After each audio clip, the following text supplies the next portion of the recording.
SLT within online learning සහ online working සඳහා ඇදහිය නොහැකි data දීමනා GB 30ක් රුපියල් 195යි GB 100ක් රුපියල් 490යි අඩුම මිලට වැඩිම data SLT වෙතින් කොරෝනා වෛරසය 99.9ක් දක්වා විනාශ කිරීමට උපකාරී වන Surf Excel Hygiene Boosters.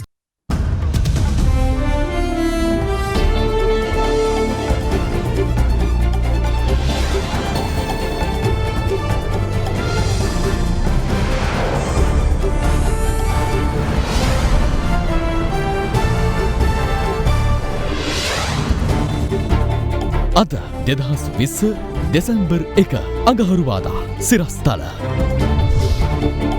Mahara ගැටුමෙන් මියගිය රැඳවුවන් ගණන 11ක් තෙක් ඉහළට තුවාලකරුවන් අතරින් තවත් කොවිඩ් රෝගීන් හමුවේ රැඳවුවන්ගේ ඥාතීන් අදත් බන්ධනාගාරයේ අසලට කොවිඩ් නිසා සාමාන්‍ය පෙළ විභාගය දින නියමයක් නැතිව කල්යයි. අද පැවතින තත්ත්වය තුළ ඒ විභාගය ටිකක් කල් දැනේ. කොවිඩ් දේහ ආදාහනය වළක්වන්නේ ගොනු කළ පෙත්සම් ශ්‍රේෂ්ඨාධිකරණය ප්‍රතික්ෂේප කරයි. බාර නොගන්නා කොවිඩ් දේහ රජයේ වියදමෙන් ආදාහනයට පියවර. දෙරණ හෙළි කළ දේශීය කොවිඩ් ඖෂධයේ ඉදිරි පරීක්ෂණවලට රජයේ අනුග්‍රහය ජනපති අනුමැතිය දෙයි. ක්ෂණික ප්‍රතිදේහ ජනක පරීක්ෂණ සඳහා පෞද්ගලිකාංශයට මාර්ගෝපදේශ නිකුත් කරේ. ධනංජයගේ පියා ඝාතනයේ ප්‍රධාන සැකකරු ධර්මසිරි අබුඩාබි පොලිසියේ අත්අඩංගුවට අනුරුද්ධ සම්පායෝ ඇතුළු මේගමුව වන්දනාගාරයේ නිලධාරීන් සිව් දෙනාට නීතිපතිගෙන් අධිචෝදනා. ගෙනිකොන දෙසින් එන සුරිකුණාටුව හෙට දිවයිනට නැගෙනහිර සියලු පාසල් වැසේ. දීවරයින්ගේ මුහුදු ගමන් අත්හිටුවයි. ඇල්කොහොල් අඩංගු හෑන්ඩ් සැනිටයිසර් භාවිත කරන්න. ලෙඩ රෝග ඇති කරන විෂ බීජවලට එරෙහිව සටන් කරන්න. හඳුන්වා දීමේ මිල රුපියල් 350යි. From Adaderana, this is Adaderana Prime Time with Kushani Fernando and Shatara Alvis. Live from Studio 24 in Colombo. අයිබෝවන් ඔබ අදත් එක්වන්නේ ලංකාවේ අංක එකේ සහ විශ්වසනීයම පුවත් විකාශය අද දෙරන 6:55 සමග සජීවීව. මහර බන්ධනාගාර ගැටුමින් තුවාල ලැබූ තවත් රැදවියන් තිදෙනෙකු අද මිය යාමත් සමග සිදු වූ සමස්ත මරණ ගණන 11 දක්වා ඉහළ ගියා. එමෙන්ම තුවාලකරුවන් අතරින් හමු වූ කොවිඩ් ආසාදිතයන් ගණනත් 38ක් දක්වා ඉහළ ගොස් තිබෙනවා. The big story.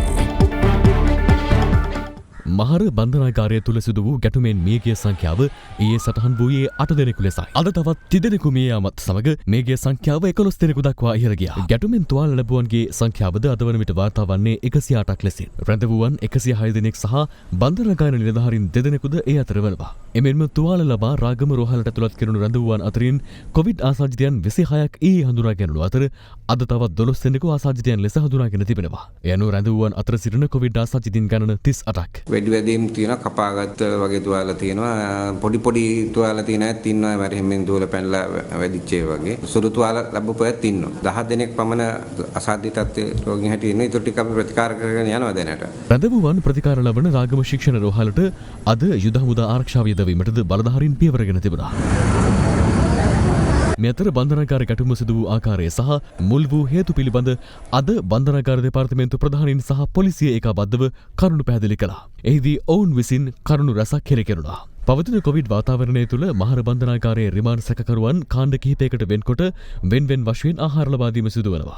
ඉකුත් ඉරිදා ආහාර ලබා දුන් අවස්ථාවේදී එහි සිටි 1600ක් පමණ වූ රිමාන්ඩ් සැකකරුවන් ඔවුන් රඳවා සිටින කොටසේ දොරටු කඩා බන්ධනාගාර ඉදිරිපස දොරටු අසලට පැමිණ තිබෙනවා.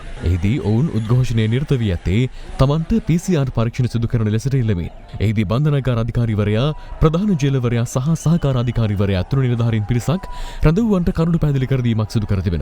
නමුත් ඊට අවනතු නොවූ රැඳවුවන් නිලධාරීන්ට පහර දෙන්නට පටන්ගෙන ඇති බවයි මාධ්‍ය හමුවේදී හෙළි කෙරුණේ. එහිදීම නිලධාරීන් පිරිස උපායශීලීව පසුබැස බන්ධනාගාර දොරටුව අසලට පැමිණ තිබෙනවා. එහිදී රැඳවුවන් ගල් සහ පොළු ප්‍රහාර එල්ල කරමින් ඉදිරිපස දොරටුව ආක්‍රමණය කොට පැන යාමට උත්සාහ කළ බවයි පැවසෙන්නේ. මේ පැන යාමට උත්සාහ කිරීමේදී බන්ධනාගාර නිලධාරීන් අවවාද කිරීම 3ක් කරලා තියෙනවා. මෙහෙම එන්න එපා. ඒක කිසිම සැකීමකට නොකර මොවුන් ආවා ඉදිරියට. ඒ අනුව රබර් උණ්ඩ වලින් වෙඩි තිබෙන සිද්ධ වුණා. එහෙමත් පාලනය කරගන්න බැරුව මේ 1600ක කොටස කිලින්ම දොරටුව ආක්‍රමණය කරලා නැවතත් ඉදිරියට ආවා. ඒ අවස්ථාවේදී යම් බලයක් පාවිච්චි කරන්න සිද්ධ වුණා. ඒ සමග රඳවුවන් බන්ධනාගාර රෝහලේ වෛද්‍ය මධ්‍යස්ථානයේ ඇති ඖෂධ ගබඩාවකට හානි කර එහි ගබඩා කර තිබූ බෙහෙත් පෙති පානය කර තිබූ බව බන්ධනාගාර දෙපාර්තමේන්තුව සඳහන් කළා. මේ බෙහෙත් ගබඩාවේ මානසික රෝග සඳහා පාවිච්චි කරන බෙහෙත් සියලුම පෙති මොවුන් මේවා පානය කරලා තියෙනවා. පානය කරන් පස්සේ මොවුන්ගේ හැසිරීම ඉතාම දැඩි ප්‍රචණ්ඩකාරී බවක් ඇති කරගත්තා. ඒ අනුව ඔවුනොවුන් මරාගත්තා. ඔවුනොවුන් ගහගත්තා. මේ සිද්ධියකුත් මේ අවස්ථාවේ බන්ධනාගාරය තුළ ඇති වුණා වගේම දල වශයෙන් මේ රෝහලේ මානසික ආතතීන් තියෙන මානසික රෝගීන්ට දෙන පෙති ඒ වගේම නිද්‍රාජනක ඖෂධ 21000කට ආසන්න සංඛ්‍යාවක් පෙති තිබුණා කියලා තමයි වාර්තා වෙන්නේ. මෙම පෙති මත්ද්‍රව්‍ය භාවිතයට ගන්න අයෙකුට යම් ආකාරයක ආදේශකයක් හැටියටත් මෙම පෙති භාවිතා කිරීමට හැකියාවක් තියෙනවා කියලා තමයි වාර්තා වෙන්නේ. ඇයි මෙතරම් පෙති ප්‍රමාණයක් ඖෂධ ප්‍රමාණයක් විවිධ මානසික රෝග වලට දෙන අයට ලබා දෙන ඖෂධ ඇයි මෙම ස්ථානයේ තිබුණේ? ඒ වගේම මොවුන් මේවට ඇබ්බැහි වුණේ කොහොමද? මේ කියන කාරණා ගැන විශේෂයෙන්ම විමර්ශකයින්ගේ අවධානය යොමු වෙලා තියෙනවා. විශේෂයෙන්ම මෙහි හිටපු වෛද්‍ය නිලධාරියෙක්ගේ ක්‍රියාකලාපය සම්බන්ධයෙන් විමර්ශකයින්ගේ අවධානය යොමු වෙලා තියෙනවා. ඉන් අනතුරුවයි රඳවුවන් බන්ධනාගාරයේ ලේඛනාගාරයට, ගබඩාවකට, ආහාර ගබඩාවට, භෝජනාගාරයට සහ බන්ධනාගාර අධිකාරිවරයාගේ කාර්යාලයටත් ගිනි තබා ඇත්තේ. කණ්ඩායමක් පත් කරලා තියෙන අලාභහානිය තක්සේරු කරන්න ඇත්තෙන්ම බන්ධනාගාරය තුල උයන්ඩවත් ආහාර ද්‍රව්‍යයක්වත් බන්ධනාගාරය තුල නැහැ. ඒ අයට කෑමක් දෙන්න කෑමත් ගෙනත් දෙන්නේ පාසල් හදලා වැලිකඩ බන්ධනාගාරයෙන් තමයි මේ දවස්වල මේ 2700ටම ආහාර ලබා දෙන්නේ. ඊයේ දවසේත් ඔවුන් උත්සාහ කරා ඊයේ රාත්‍රියේත් බිත්තිය හාරන්න. බිත්තිය හාරලත් පැන යාමට තමයි මොවුන්ගේ අදහස තිබ්බේ. ඒ නිසා මෙම ක්‍රියාදාමයේ වැළැක්වීමට තමයි බන්ධනාගාර නිලධාරීන් මේ විදිහට ක්‍රියා කරේ. මේ සියලුම දෙනා මද්ද්‍රව්‍ය පානය කරන්න, මද්ද්‍රව්‍ය ජාවාරම් කරුවන්, මද්ද්‍රව්‍ය ප්‍රවාහකයෝ හැටියට වැඩ කරන අය තමයි මේ සිද්ධියට සම්බන්ධ වෙලා ඉන්නේ. මේ ගිය අය අතරත් ඉන්නේ ඒ අය කියලායි පරීක්ෂණවලදී සොයාගෙන තියෙන්නේ. අපරාධ පරීක්ෂණ දෙපාර්තමේන්තුවේ පොලිස් අධිකාරිවරයෙක්ගෙන් යුක්ත විශේෂ කණ්ඩායමක් නිලධාරීන් 12 දෙනෙක්ගෙන් සමන්විතව දැනටම පිටත් කර යවලා තියෙනවා මේ සම්බන්ධ අපරාධමය විමර්ශනයක් සිදු කිරීම සඳහා. 26 දෙනෙකුට තමයි ගිනිඅවි වලින් වෙච්ච තුවාල තියෙනවායි කියලා සැක කරන්නේ. නමුත් තාමත් 2500කට ආසන්න පිරිසක් මේ බන්ධනාගාරය තුල සිටිනවා. ඔවුන් විවිධාකාරයේ කැරලි ඇතුළත නිර්මාණය කරනවා. රිමාන්ඩ්ගතව ඉන්න අය තමයි මේවා නිර්මාණය කරන්නේ. මේ අලාභාණය කරපු රැඳවියන්ට යම්කිසි නීතිමය ක්‍රියාමාර්ගයක් ගන්නවද? අනිවාර්යෙන්ම මේකට අලාභහානි කරපු විශේෂයෙන්ම මේ කුමන්ත්‍රණය ඇති කරපු අය කවුද? ඔයලා බලලා ඒවට අනුබල දීපු අය ඉන්නවනම් රැඳවිය නොවන පිරිස් ඒ අය සම්බන්ධෙනුත් ක්‍රියා කිරීමට බලාපොරොත්තු වෙනවා. ඊයේ අවසානවන්ත සිද්ධිය නොවුනා නම් මහර බන්ධනාගාරයේ 260කට අධික පිරිසගේ අපි සූදානම් කළ තිබුණා නිදහස් කරන්න ඉන්න අයගේ PCR කරන්න. කිසියම් රැඳවියන් පිරිසක් හිටියා කුඩු ජාවාරම් නිසා හෝ විශාල සොරකම් සම්බන්ධ වෙච්ච පිරිස්. ඒ අයට දඬුවම් ලැබෙන්න තිබෙන බව දැන ඉන්න පිරිසක්. ඒ අය මේ අහිංසක නිදහස් වෙන්න සිටි රැඳවියන් පොළඹවා ගනිමින් මේ කටයුතු සිද්ධ වෙලා තියෙන්නේ. ඉවසීමෙන් තම තමන් සිටින ස්ථානයේ සිටින්න අපි වෛද්‍යවරු ලෙස ඇවිල්ලා ඔබගේ රෝගී තත්ත්වය සඳහා අවශ්‍ය ප්‍රතිකාර ලබා දෙන්න. මෙතර අදත් මහර බන්ධනාගාරයේ රැඳවියන් පිරිසක් කලහකාරී ලෙස හැසිරීම හේතුවෙන් පොලිසිය සහ විශේෂ කාර්ය බළකායෙක්ව එම තත්ත්වය පාලනය කිරීමට කටයුතු කර තිබෙනවා. අපේ කොල්ලෝ 10ක් 15ක් මැරුවා සර් වැඩි කියලා. අපේ දත් තමයි කඩනවා සර් කියලා මරනවා අපිව සර්.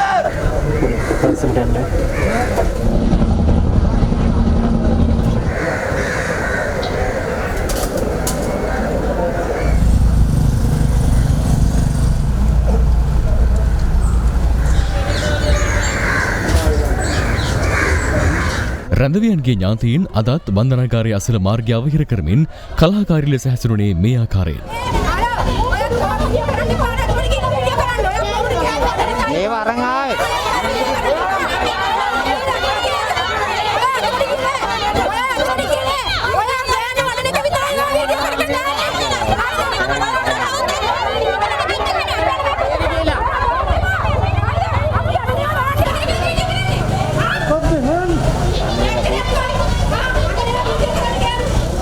මේ සම්බන්ධයෙන් සොයා බැලීම සඳහා බස්නාහිර පළාත බහර ජ්‍යෙෂ්ඨ නියෝජ්‍ය පොලිස්පති දේශබන්දු තෙන්නකෝන් මහතා මහර බන්ධනාගාර පරිශ්‍රයට පැමිණියා.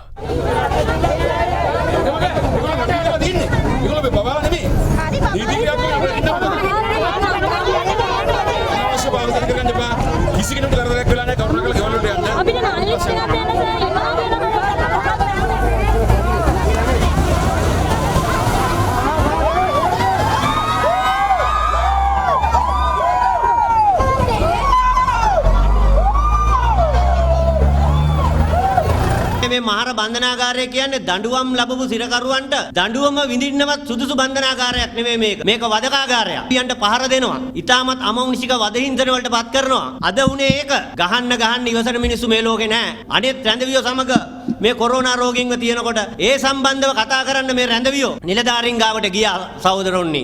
ඒ ගිය අවස්ථාවේදී මොකද කරේ? රැඳවියන්ට පහර දුන්නා. ඊට පස්සේ ඒකට උත්තරේ දුන්නේ වෙඩි උණ්ඩෙන්. ඕක තමයි ඇත්ත තත්ත්වය. මේ අතර ගැටුම පිළිබඳ විමර්ශනය කිරීම සඳහා අධිකරණ අමාත්‍ය ජනාධිපති නීතිඥ අලි සබ්රි මහතා විසින් පංච පුද්ගල කමිටුවක් පත් කර තිබෙනවා. එහි සභාපතිත්වය දරන්නේ විශ්‍රාමික මහාධිකරණ විනිසුරු කුසලා සරෝජනේ වීරවර්ධන මහත්මයායි. නමුත් එම කමිටුවෙන් ඉල්ලා අස්වන බවට පොලිස් මාධ්‍ය ප්‍රකාශක නියෝජ්‍ය පොලිස්පති අජිත් රෝහණ මහතා අධිකරණ අමාත්‍යවරයාට ලිඛිතව දන්වා තිබෙනවා. මේ අතර දඩමුදල් ගෙවීමට නොහැකිව රිමාන්ඩ් බහරේ සිටින වැලිකඩ බන්ධනාගාරයේ රැඳවුවන් පිරිසක් අද 5 වන දිනටත් එහි වහලේ මත නැගී උද්ඝෝෂණයක නිරත වුණා. ඒ තමන්ට ඇප ලබා දෙන්නයි සහ තවත් ඉල්ලීම් කිහිපයක් මුල් කරගනිමින් මේ හේතුවෙන් වැලිකඩ බන්ධනාගාරයට පොලිස් ආරක්ෂාව යොදවා තිබුණා. පවතින කොවිඩ් අවදානම හේතුවෙන් රක්ෂිත බන්ධනාගාරගතව සිටින රැඳවියන්ගේ සංඛ්‍යාව ඉහළාගියක පැවතීම හේතුවෙන් එය සීමා කිරීම සඳහා අධිකරණ අමාත්‍යවරයා අද නීතිපතිවරයාගෙන් ඉල්ලීමක් කර තිබුණා. විශේෂයෙන් මේ සම්බන්ධයෙන් අද දින අධිකරණ අමාත්‍යාංශයේ ප්‍රධාන උපදේශක ජනාධිපති නීතිඥ යුවල් ද සිල්වා මහතා, අධ්‍යක්ෂ නීති නියෝජ්‍ය පොලිස්පති අජිත් රෝහණ සහ ජ්‍යෙෂ්ඨ පොලිස් අධිකාරී රුවන් ගුණසේකර යන අයවලුන් ගරු නීතිපතිතුමාව ඔහුගේ නිල මැදිරියේදී මුණ ගැසී මේ සම්බන්ධයෙන් දීර්ඝ ලෙස සාකච්ඡා කළා. විශේෂයෙන්ම එහිදී අනාවරණය වූයේ ගරු නීතිපතිතුමා විසින් නිකුත් කරන ලද නිර්ණායක මත පදනම්ව මද්ද්‍රව්‍ය සහ එම පනත යටතේ 75 වගන්ති යටතේ නඩු පැවරීම ප්‍රමාණවත් වන්දමින් තවමත් සිදු නොවන නිසා බන්ධනාගාර රැඳවියන් අප මත මුදාහැරීමේ ක්‍රමවේගය ප්‍රායෝගිකව ක්‍රියාත්මක නොවන බවයි. එබැවින් මේ සම්බන්ධයෙන් වහාම නිසි ක්‍රමවේදයක් 2020 12 වන දිනට ප්‍රථම සකස් කොට එය ලබන සඳුදා දින ක්‍රියාත්මක කරන ලෙසට නීතිපතිතුමා විසින් පොලිස්පතිවරයා වෙත අද දින ලිඛිත උපදෙස් ලබා දීමක් සිදු කළා. මේ අතර අද පාර්ලිමේන්තුවේදීද මහර බන්ධනාගාරයේ සිද්ධිය පිළිබඳව අදහස් පළ වුණා. මෙතන පිළිතුරු දුන්නු බන්ධනාගාර රාජ්‍ය අමාත්‍යතුමිය අද නැහැ. මොකද එතුමිය දැන් ඒ අමාත්‍යංශයෙන් අයින් කළ වෙන අමාත්‍යංශයකට දාලා. 9 දෙනෙක් වෙඩි තබා ඝාතනය කොට තිබෙනවා. 107 දෙනෙක් ඒ තුවක්කුවල වෙඩි තැබීමට භාජන වී රෝහල්ගත වී තිබෙනවා. මේ ඉතාමත් මිලේච්ඡ තත්වයක් ශ්‍රී ලංකා ආණ්ඩුවකට තමුන්නාන්සලා විසින් සිදු කරන ලබන. සමහර අය කියන මේ ගේට්ටු කඩාගෙන යන්න ගියේ කියලා. සමහර අය කියන අමුතු වර්ගයේ පෙත්තක් ගහලා ආවේ කියලා. මොකද රිවර්ස් පෙත්තක්. සමාජ මාධ්‍ය විවිධ මාධ්‍ය වාර්තා කරන මේ කුඩු වලට අත්අඩංගුවට ගත්තු මේ හිරකරුවන් අපරාධකරුවන්. මේ මහර බන්ධනාගාරයේ සිරකරුවන්ගේ 80කට වඩා වැඩි ප්‍රමාණයක් බන්ධනාගාරගත වී තිබෙන්නේ රිමාන්ඩ් සිරකරුවන් නිසා. ඔවුන් වරදකරුවන් ලෙස කිසිදු අධිකරණයකට තහවුරු වී නැහැ. කුඩු ව්‍යාපාරිකයන් තමයි ඝාතනය කරේ කියලා. මේ බොරුවක්. ඊයේ රෝහල් ගත කරලා 40 දිනකින් රැපිඩ් ඇන්ටිජන් පරීක්ෂණ කරා. ඒ 40 දිනකින් 26 දිනකට කොවිඩ් වෛරසය වැළඳී තිබෙන බව වාර්තා වුණා. අද වෙනකොට 38යි. ඒකෙන් කියන්නේ 70ක ප්‍රමාණයක බන්ධනාගාරයේ රැඳවියන්ගෙන් කොවිඩ් ආසාදිතයන් බවට පත් වී තිබෙනවා. මාස 11ක් පමණ නඩු ඇහුවේ නැහැ. ඒ නිසා මාසෙට දෙකට රිමාන්ඩ් වුවන් මාස 7-8කට වඩා වැඩි කාලයක් අද රිමාන්ඩ් සිරකරුවන් හැටියට බන්ධනාගාරගත වී තිබෙනවා. රිමාන්ඩ් කාලය සැබවින්ම ඒ වරදී සිර දඬුවමටත් වඩා වැඩි කාලයක් ගත වී තිබෙනවා. තමන්ගේ ආසන්න නිදාගත්තු කෙනා මැරිලා නම් 183කට හැදිලා නම් එහි තදබදේ වැඩි නම් ජොන්ස්ටන් නම් ඔබතුමා දන්නවා ඒ වගේ තත්ත්වයක නේ. ඉතින් මොකද්ද වෙන්නේ? ඒගොල්ලෝ අතර කැළඹිලිකාරී තත්ත්වයක් මතුවෙනක ස්වභාවිකයි. මෙවැනි තත්ත්වයකදී රජයේ ආරක්ෂාව භාරයේ සිටින සිරකරුවන් වෙඩි තබා ඝාතනය කර විසඳුම් සෙවීමට උත්සාහ කිරීම ඉතාමත් මිලේච්ඡ තත්ත්වයක්. ශිර්දනාම පිළිගන්නවා මේක සිදු නොවිය යුතු තිබුණු තැනක් ඉතාමත්ම යුතුව තිබුණු දෙයක්. රජයක් වශයෙන් සම්පූර්ණයෙන්ම මේ සම්බන්ධයෙන් අපේ කනගාටුව ප්‍රකාශ කරනවා. නීගමුවේ ගරු ඇමතුමා දැන් අය උද්ඝෝෂණය කරනවා. ඒ අය බිය වෙලා තියෙනවා. දැන් වහාම ඒ පිළිබඳවත් ඔබතුමාලගේ අවධානය යොමු කරන්න පියවර රාශියක් අරන් තියෙනවා. විශේෂයෙන්ම මම පොලිසියට කතා කරලා සහ නීතිපතිතුමාට කතා කරලා පුළුවන් තරම් අප පිට ඒ අයව නිදහස් කිරීම සඳහා කටයුතු කරලා තියෙනවා. ඊයේ ජනාධිපතිතුමා 607 දෙනෙක් විතර පොදු සමාවක් යටතේ නිදහස් කරන්න කටයුතු කරලා තියෙනවා. අරුණාම අපි බලනවා දැන් ලබා දීලා තියෙන charge sheet වෙනස් කරලා ඔවුන්ට ඉක්මනින් නඩුව අහන්න තුරු අපි රෙහිබිලිටේෂන් තැනකට ඉදිරිපත් කරන්න පුළුවන් කියලා. ඊයේ විමල් වීරවංශ මැතිතුමා කිව්වා සිරකරුව මේ තත්ත්වයටපත් උනේ මොකද රිවර්ස් පෙත්තද මොකක්ද එකක් ගහලා කියලා එහෙම කතන්දරයක්. ඉතින් මම දන්නේ පෙති ගැන එතුමාගේ තියෙන දැනුම ගැන බලනකොට ඒකත් අපිට බය හිතෙනවා එතුමා ගැන විශාල දැනුමක් තියෙන කෙනෙක්. ඉතින් මට නම් හිතෙන්නේ හිරකරුව නෙමෙයි ගරු කතානායකතුමනි. ආණ්ඩුවේ ඇමතිවරුන්ගෙන් භාගයට භාගයක් රාජ්‍ය ඇමතිවරුන්ගෙන් භාගයට භාගයක් රිවර්ස් පෙත්ත ගහලා කියලා හිතනවා. මොකද මේ රිවර්ස් එකට තමයි ආණ්ඩුව යන්නේ.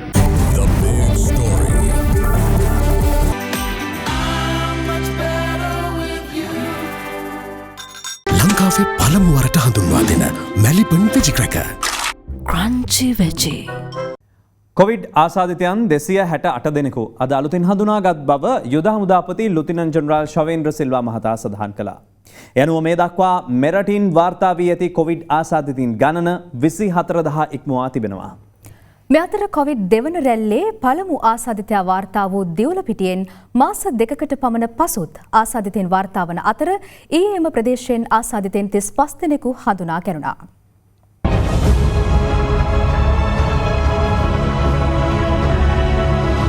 COVID-19 ආසාදිතයන් 503 දෙනෙකු ඊයේ මෙරටින් හඳුනාගත් අතර දිස්ත්‍රික්ක 14කින් එම ආසාදිතයන් වාර්තා වුණා. ඒ අතරට කොළඹින් 147 දෙනෙකු, ගම්පහින් 130 දෙනෙකු, මහනුවරින් 41 දෙනෙකු, අම්පාර සහ කළුතරින් 28 දෙනෙකු බැගින්, රත්නපුරින් 25 දෙනෙකු, පුත්තලමින් 19 දෙනෙකු, යාපනයෙන් 11 දෙනෙකු සහ කුරුණෑගලින් 10 දෙනෙකු අයත්. කොවිඩ් දෙවන රැල්ලේ පළමු ආසාදිත කාන්තාව වාර්තා වූ දිවුලපිටිය ප්‍රදේශයෙන් නව ආසාදිතයන් 35 දෙනෙකු ඊයේ හඳුනාගෙන තිබෙනවා.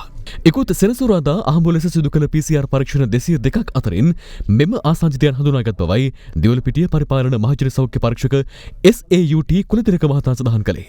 මේ අනුව කොවිඩ් දෙවන රැල්ල ආරම්භ වී දින 58කට පසුවත් දිවුලපිටියෙන් තවදුරටත් ආසාදිතයන් හමු වීම විශේෂත්වයක්. ඊයේ දවස් තුල වාර්තා වෙච්ච රෝගීන් 35 දෙනා අතරින් 20 දෙනෙක් ප්‍රජාව තුලින් මතුවෙච්ච රෝගීන්. ඒ 20 දෙනාගේ මූලාශ්‍රයන් සොයා ගැනීමේ යම්කිසි අපහසුතාවයක් පවතිනවා. ඒ අනුව දිවුලපිටියේ ප්‍රජාව තුල මේ වෙනකොට රෝගීන් විශාල වශයෙන් ඉන්නවා කියන එක අපි විශ්වාස කරනවා.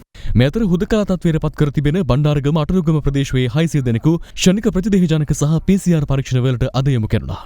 ඒ අතරින් 350 දෙනෙකුගේ ශනික ප්‍රතිදේහජනක පරීක්ෂණ වලින් 76 දෙනෙකු කොවිඩ් ආසාදිත බවට හඳුනාගෙන ඇතැයි කළුතර දිස්ත්‍රික් පරිපාලන මහජන සෞඛ්‍ය පරීක්ෂක සමන් ගීගණගේ මහතා සඳහන් කළා. බගවන්තලාව බොගවාන ලින්ස්ටඩ් වතුයායේ එකම පවුලේ 5 දෙනෙකු ඇතුළු 6 දෙනෙකුට කොවිඩ් වෛරසය ආසාදනය වී ඇතැයි තහවුරු වූ බව බගවන්තලාව මහජන සෞඛ්‍ය පරීක්ෂකවරයා සඳහන් කළා. ඔවුන් සියලු දෙනාම බම්බලපිටිය සිට වතුකරයට පැමිණි මුල් ආසාදිතයෙකුගේ ආශ්‍රිතයන් වනවා. ආසාදිතයන් අතර බගවන්තලාව සෙන් මේරිස් දෙමළ මහාවිද්‍යාලයේ සිසුවෙකුද වන බැවින් සිසුවියන් 11 දෙනෙකුද ස්වයං නිරෝධායනය සඳහා යොමු කළ බව සෞඛ්‍ය අංශය සඳහන් කළා. මේ අතර ඇහැලියගොඩ සෞඛ්‍ය වෛද්‍ය නිලධාරී කොට්ටාශයෙන් නව ආසාදිතයන් 17 දෙනෙකු හඳුනා ගැනීමත් සමග එම කොට්ටාශයෙන් මේ දක්වා වාර්තා වී ඇති ආසාදිතයන් ගණන 102 දෙනෙකු දක්වා ඉහළ ගොස් තිබෙනවා. ඒ අතරින් බහුතරයක් දිවුරුම් පිටිය ඇඟලුම් ආයතනයේ සේවක සේවිකාවන් සහ ඔවුන්ගේ ආශ්‍රිතයන්. එම ඇඟලුම් ආයතනයේ PCR පරීක්ෂණ වාර්තා 500ක් පමණ ලැබීමට නියමිත බවද සෞඛ්‍ය අංශය සඳහන් කළා. අවදානම් හඳුනා ගැනීම සඳහා කරන ප්‍රධානම පරීක්ෂණය තමයි PCR පරීක්ෂණය. අපි කිව්වා නිවැරදි තීන්දුව වලට කාර්යක්ෂමව එළඹෙන්න නම් පැය 24ක් ඇතුළත ප්‍රතිඵල ලැබිය යුතුයි කියලා. නමුත් තාමත් මේ පැය 48 සීමාවෙන් එහා පැත්තේ ප්‍රතිඵල ලැබෙන අවස්ථා ගණනාවක් සම්බන්ධයෙන් අපිට පැමිණිලි ඇවිල්ලා තියෙනවා. ඒතකොට විශේෂයෙන් කළුතර දිස්ත්‍රික්කයේ සම්බන්ධයෙන් පවතින තත්ත්වය තාමත් අසතුටුදායකයි කියන ගොඩේ තමයි අපිට තියන්න සිද්ධ වෙලා තියෙන්නේ. අද ගන්න සාම්පල් වල ප්‍රතිඵල සතියක් ගිහිල්ලා නම් අටලොගම එන්නේ.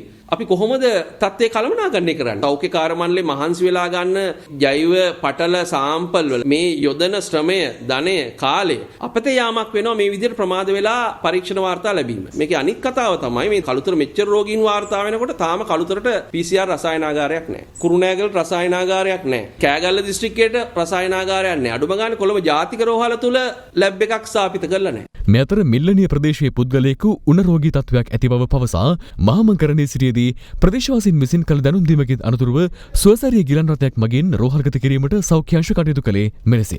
මෙයාගේ නමය උඩ කියන්නේ නැහැ, ගම කොහෙද කියලා කියන්නේ නැහැ. කියලා හැමතැනම ඇදලා කරලා තියෙන මේකයි තියෙන අපිට බය තියෙන මොකුත් නෑ. මොකද අවදානමන්නේ. තවත් මරණ දෙකක් ඊයේ වාර්තා වීමත් සමග මෙරට කොවිඩ් ආසාදිත මරණ සංඛ්‍යාව 118ක් දක්වා ඉහළ ගොස් තිබෙනවා. පෙරදිනේ ගලහ ප්‍රදේශයේ පදිංචිව සිටි 72 වර්ධි පුද්ගලයෙකු ඉකුත් 27 වනදා පෙරදිනේ ශික්ෂණ රෝහලට ඇතුළත් කරන අවස්ථාවේදී මේ ගොස් තිබූ අතර අදිරුදර පීඩනය, දියවැඩියාව සහ COVID-19 ආසාදනය සමග ඇති වූ හෘදයාබාධ තත්ත්වයක් ඔහුගේ මරණයට හේතුවයි. මේ මහනුවර දිස්ත්‍රික්කයෙන් වාර්තා වූ පළමු කොවිඩ් ආසාදිත මරණය වෙනවා. කෙසේ වෙතත් මෙම මියගේ පුද්ගලයාගේ දේහය භූමදානයට ඉඩ නොදෙන්නේ නම් ආදාහනය සඳහා යන වියදම් දැරීම ඔහුගේ ඥාතීන් විසින් ප්‍රතික්ෂේප කර ඇතැයි අද දෙරණට වාර්තා වුණා. මේ අතර බණ්ඩාරගම අටලුගම පදිංචිව සිටි 81 හැවිරිදි කාන්තාවක් ඉකුත් නොවැම්බර් 28 වනදා නිවසේදීම මිය ගොස් ඇති අතර ඇගේ මරණයට හේතුව ලෙස දැක්වෙන්නේ COVID-19 සමග උග්‍ර වූ අදිරුධිර පීඩනය, දියවැඩියාව සහ රුධිරගත කොලෙස්ටරෝල් ප්‍රමාණය ඉහළ යාමයි. මේ ඥාතීන් එන්න බෑ කියනවද? ඔවුන් ප්‍රතික්ෂේප කරලා තිබෙනවා දැනට මේ මරණය ලබා ගැනීම. අධිකරණ මේ ක්‍රියාමාර්ගයක් අරගෙන අවසන් කටයුතු කරන්නට දැනට සිදු වෙලා තියෙනවා. මෙවන් පසුබිමක ඥාතීන් හා බාරකරුවන් ඉදිරිපත් නොවූ කොවිඩ් ආසාදිතව මියගිය පුද්ගලයන්ගේ දේහයන් රජය වියදමින් ආදාහනය කිරීමට ජනාධිපතිවරයා උපදෙස් ලබා දී ඇති බව රජයේ ප්‍රවෘත්ති දෙපාර්තමේන්තුව නිවේදනය කරනවා. ඒ සඳහා වන පිරිවැය ආපදා කළමනාකරණ මධ්‍යස්ථානයේ විසින් ලබා දිය යුතු වෙනවා. මේ අතර කොවිඩ් ආසාදිතව මරණයට පත්වන පුද්ගලයන්ගේ මෘත ශරීර ආදාහනය කිරීම සම්බන්ධයෙන් සෞඛ්‍ය සේවා අධ්‍යක්ෂ ජනරාල්වරයා නිකුත් කළ ගැසට් නිවේදනය බල රහිත කරන ලෙස ඉල්ලා ගොනු කළ මූලික අයිතිවාසිකම් පෙත්සම් 11 ශ්‍රේෂ්ඨාධිකරණය විසින් අද ප්‍රතික්ෂේප කළා. මෙම පෙත්සම් ගොනු කර තිබුණේ සමස්ත ලංකා මහජන කොංග්‍රසය, ශ්‍රී ලංකා මුස්ලිම් කොංග්‍රසය ඇතුළු පාර්ශ්ව 11ක් විසින්.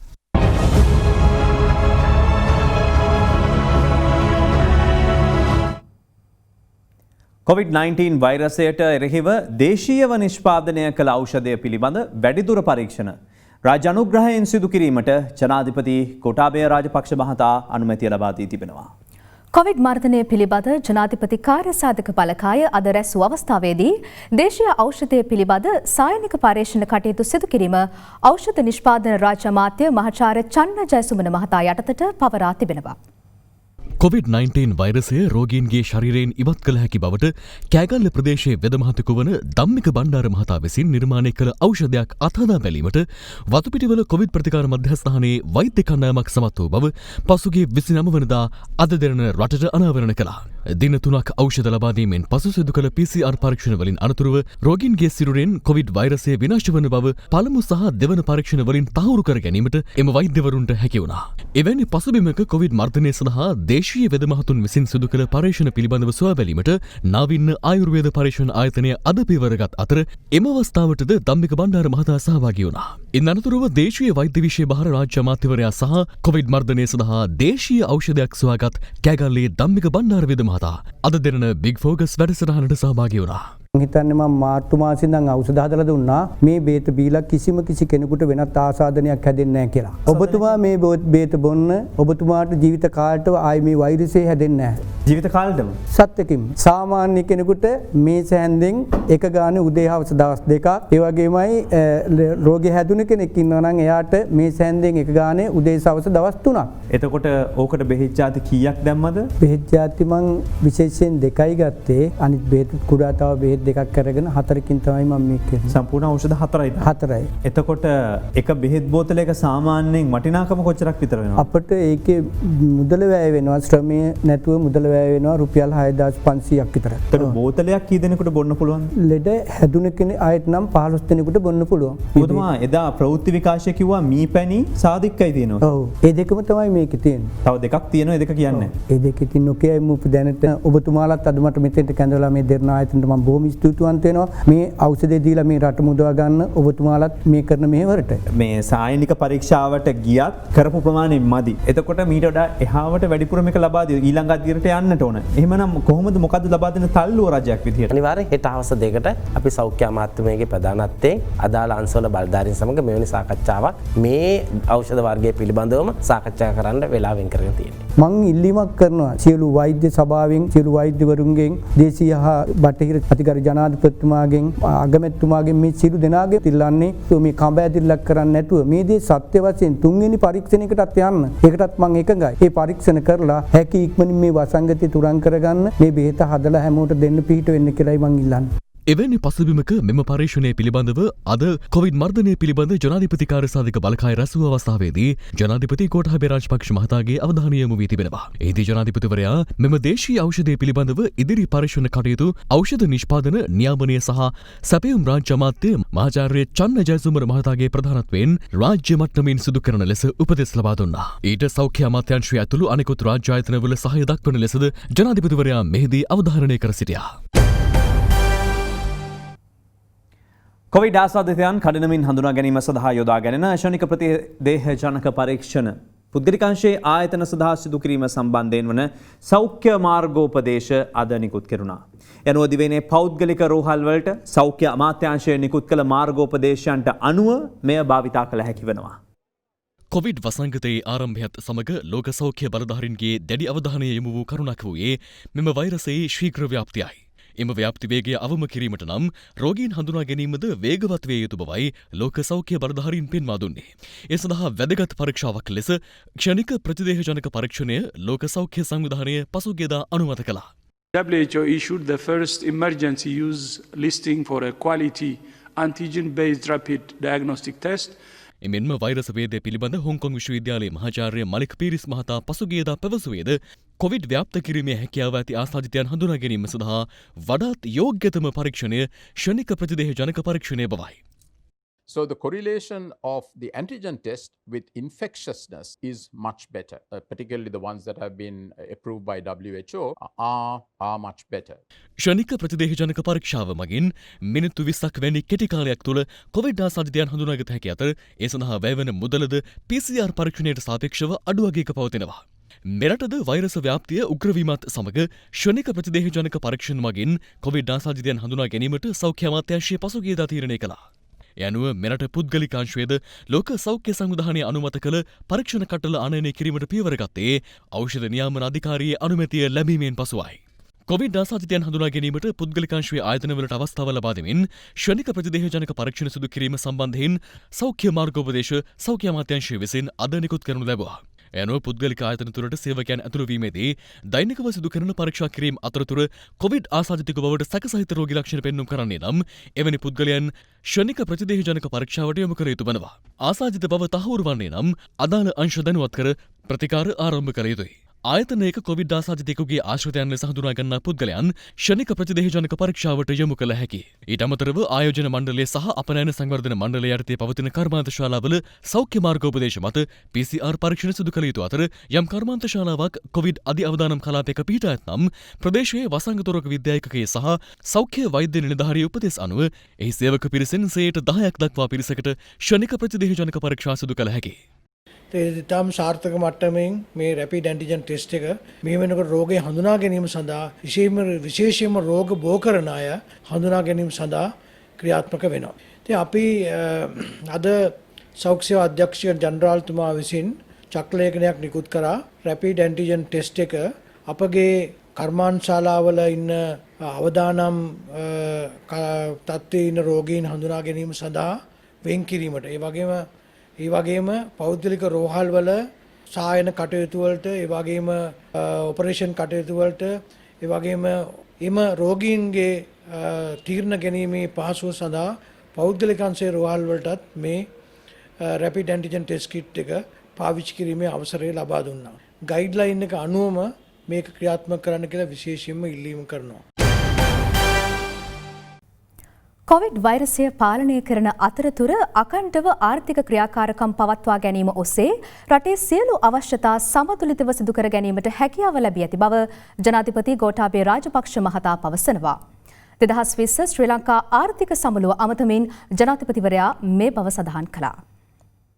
අද ආරම්භ වූ 2020 ශ්‍රී ලංකා ආර්ථික සමුළුවේ සමාරම්භක සැසියැමතීම ජනාධිපති ගෝඨාභය රාජපක්ෂ මහතා සිදු කළේ අන්තර්ජාල තාක්ෂණය ඔස්සේ සම්බන්ධ වෙමින්. During the past 6 weeks, the government පසුගිය සති 6 පුරා වෛරසයේ දෙවන රැල්ලෙන් ඇතිවන තර්ජනය පාලනය කිරීම සඳහා රජය වැඩි අවධානයක් යොමු කළා. කෙසේ වුණත් දැන් වසංගතයේ මුල් අවධිය වගේ නෙමෙයි. ඒ පිළිබඳව දැනුවත්භාවය ඉහළ ගිහිලා තියෙනවා. එක් අතකට වෛරසය පාලනය කරන අතරම අනෙක් අතට අකණ්ඩව ආර්ථික ක්‍රියාකාරකම් පවත්වා ගැනීම ඔස්සේ සීලු අවශ්‍යතා වඩා හොඳින් සමතුලිත කරගන්නට අපට හැකියාව ලැබිලා තියෙනවා. අපි සියලු දෙනාම මේ නව සාමාන්‍ය ක්‍රමයට අනුගත විය යුතුයි. එක් අතකට මේ නව සාමාන්‍ය තත්ත්වෙන් යහපත් ප්‍රතිවිපාක ලැබිලා තියෙනවා කියලා අපට කියන්න පුළුවන්. This new normal has had beneficial consequences. ශ්‍රේෂ්ඨාධිකරණයට සහ අභ්‍යාචනාධිකරණයට පත් කළ නව විනිසුරුවරුන් 21 දෙනෙක් ජනාධිපති ගෝඨාභය රාජපක්ෂ මහතා ඉදිරියේ අද දේවරුම් දුන්නා. ඒ අනුව ශ්‍රේෂ්ඨාධිකරණයට නව විනිසුරුවරු 6 දෙනෙක්, අභ්‍යාචනාධිකරණ නව සභාපතිවරයෙක් සහ අභ්‍යාචනාධිකරණ නව විනිසුරුවරු 14 දෙනෙක් අද දේවරුම් දනු ලැබුවා. අභ්‍යාචනාධිකරණ නව සභාපති ලෙස ජනාධිපතිවරයා ඉදිරියේ අද දේවරුම් දනු ලැබුවේ අර්ජුන ඔබේසේකර මහතායි. මේ අතර COVID-19 වසංගත තත්ත්වය නිසා ශ්‍රී ලංකා ඉතිහාසයේ ප්‍රථම වතාවට අන්තර්ජාල තාක්ෂණය ඔස්සේ ඊයේ කැබිනට් මණ්ඩල හමුව පැවැත්වුණා. 2021 ජනවාරි 18 වනදා ආරම්භ වීමට නියමිතව තිබූ අපොස සාමාන්‍ය පෙළ විභාගය දින නියමයක් නොමැතිව කල් දැමීමට තීරණය කළ බව අධ්‍යාපන අමාත්‍ය මහාචාර්ය ජී.එල්. පීරිස් මහතා පවසනවා. පාර්ලිමේන්තුවේ අධ්‍යාපන අමාත්‍යාංශ වැය ශීර්ෂ විවාදයට අදෙක්වෙමින් අමාත්‍යවරයා සඳහන් කළේ නැවත විභාගය පැවැත්වෙන දිනය විභාගය ආරම්භ වීමට සති 6කට පෙර ප්‍රකාශයට පත් කරන බවයි.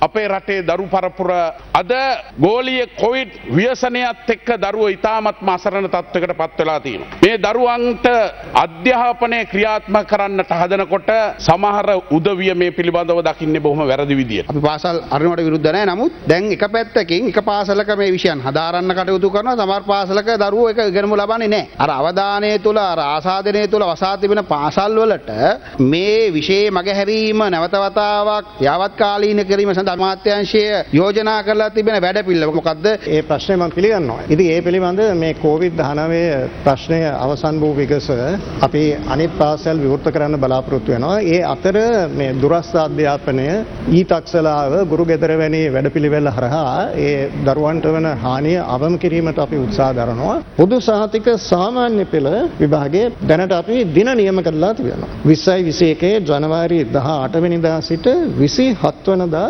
දක්වා. මේ රටේ සමස්තයක් හැටියට පාසල් තිබෙනවා 10165. ඒ පාසල් වලින් දැනට විවෘත කරලා පන්ති පවත්වාගෙන යන්නේ පාසල් දල වශයෙන් 5100ක. එතකොට 11 වන ශ්‍රේණියේ පන්ති වලට යන්න පුළුවන් වන්නේ ශිෂ්‍යයන් භාගයකට පමණයි. එහෙනම් මේ විභාගය දැන් නියම කරලා තිබෙන දින වකවානුව තුල පැවැත්වීම අසාධාරණයි කියලා මම විශ්වාස කරනවා. අද පවතින තත්ත්වය තුල සුදුසු තීරණය වන්නේ ඒ විභාගය ටිකක් කල් දැමීම. සතිය දෙකෙන් දෙකට මේ තත්ත්වය සමාලෝචනය කරලා හැකියතාක් ඉක්මනින් සාමාන්‍ය පෙළ විභාගය පැවැත්වීමට අපි උත්සාහ දරනවා. ඒ වගේම මම පැහැදිලිව ප්‍රකාශ කරනවා අපි අලුත් දිනය තීරණය කිරීමේදී අවම වශයෙන් විභාග අපේක්ෂකයන්ට සති 6ක කාලයක් ලබා දෙනවා.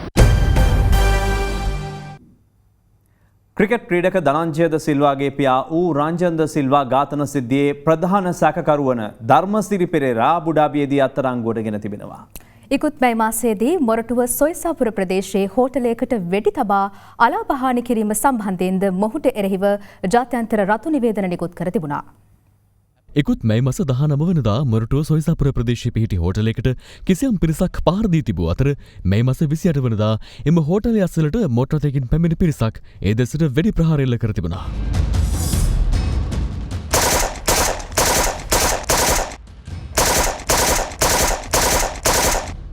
අදාළ වෙඩි තැබීමේ සිදුවීමෙන් මිනිත්තු කිහිපයකට පසුව ඩුබායිහි සිට දුරකථන ඇමතුමකින් අදාළ හෝටල් හිමිකරුට කිසියම් පුද්ගලයෙකු මරණීය තර්ජනය එල්ල කළා. මගෙන් බේරුවොත් උඹ තමයි වැඩකාරයා. සංජය සිල්වත් බේරුන්නේ මගෙන්. උඹ බේරුවොත් උඹ තමයි වැඩකාරයා.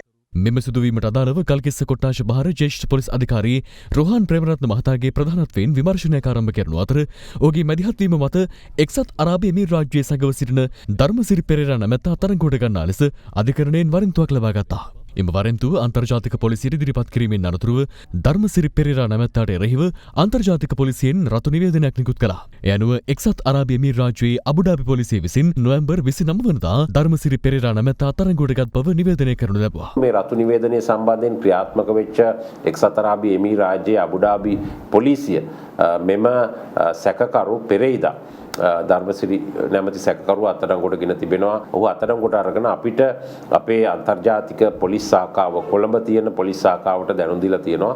ඔහු සම්බන්ධයෙන් ඉදිරි පියවර උදාර්පණ නීතිය යටතේ කටයුතු කරන්න කියලා. ඒ අනුව අපේ විශේෂයෙන්ම එහි තියෙන තානාපති කාර්යාලය අපේ විදේශ කටයුතු අමාත්‍යාංශය එයත් එක්ක සම්බන්ධීකරණය කරලා එම සැකකරු අපේ රටට ගෙන්වා ගැනීම සඳහා අපි දැනට කටයුතු කරමින් පවතිනවා.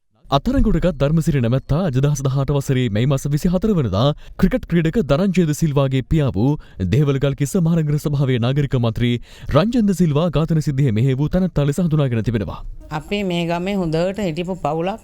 නමුත් අද පවුලක් නැහැ. අද මංගේ මේ ගෙදර තනියෙන් ඉන්නේ. දරුවෝ තැන් වල සීසීකට ගිහිල්ලා දරුවෝ දුක් විඳිනවා. මේ වගේ තව කෙනෙකුට නොවෙන්න මේකට සම්බන්ධ ඉතිරි ටික දෙනවත් අල්ලලා ඒ කරන්න ඕන දේවල් කරන්න කියලා මම වැඳලා ඉල්ලනවා.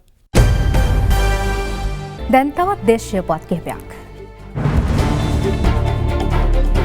දිවයිනට ගිනිකොන දෙසින් ඇති පීඩන අවපාතය ඉදිරි පැය 12 තුළ ගැඹුරු පීඩන අවපාතයක් දක්වා වර්ධනය වී පසුව සුළුකුණාට තත්ත්වයක් ඇති වී මඩකලපුව සහ මුලතිව් අතරින් ශ්‍රී ලංකාවේ නැගෙනහිර වෙරළ තීරයට හෙට සවස් කාලයේදී ඇතුළු වන බව කාලගුණ විද්‍යා දෙපාර්තමේන්තුව පවසනවා. දීවර හා නාවික කටයුතුවල තුරුලිය දෙන්න එපා. අපේක්ෂා කරන සුළුකුණාට තත්ත්වයට පෙර දීවරයන් සේ යාත්‍රා ගොඩබිම් මාර්ග වෙත ගෙනවිත් ඇති අයුරු මෙලෙස දක්නට ලැබුණා.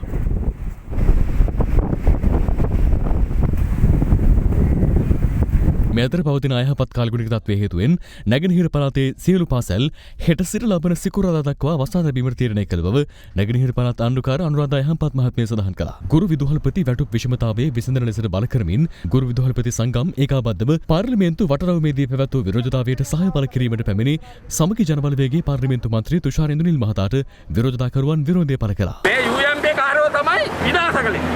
ඉතින් ගහපු ගල් ගහට දෙනු. දැන් එනවා බැනර් ගලකට යනකොට මේක දාගෙන අපිත් මෙතන හිටියන් ගිහලා ටීවී එකට දාගෙන. ඔබතුමා යන්න පාර්ලිමේන්තුවට අපේ පිටට එන්න එපා. අපි මේකට සහාය කරනවා. නෑ ඕන්න. ඔයගොල්ලන්ගේ සහයෝගය ඕනේ මට. පාර්ලිමේන්තුවේ පාර්ලිමේන්තුවේ කතා කරා. ඌ කියන්නේ මේක. හැන්ද කියලා. පාර්ලිමේන්තුවට යන්න. තහනම් බාණ්ඩ බන්ධනාගාරයට ගෙන යාමට කුමන්ත්‍රණය කිරීම, කූට ලේඛන නිර්මාණය කිරීම සහ භාවිත කිරීම යන චෝදනාවලට අදාළව මීගම බන්ධනාගාරයේ අනුරුද්ධ සම්පායෝ සහ ජ්‍යෙෂ්ඨ බන්ධනාගාර නිලධාරීන් සිව්දෙනෙකුට නීතිපති විසින් මීගම මහාධිකරණයේ අධිශෝධනා ගොනු කර තිබෙනවා. ඊට අමතරව රඳවුවන් දෙදෙනෙකුටද එලෙස අධිශෝධනා ගොනු කර තිබවයි නීතිපතිගේ සම්බන්ධීකරණ නිලධාරිනිය සඳහන් කළේ.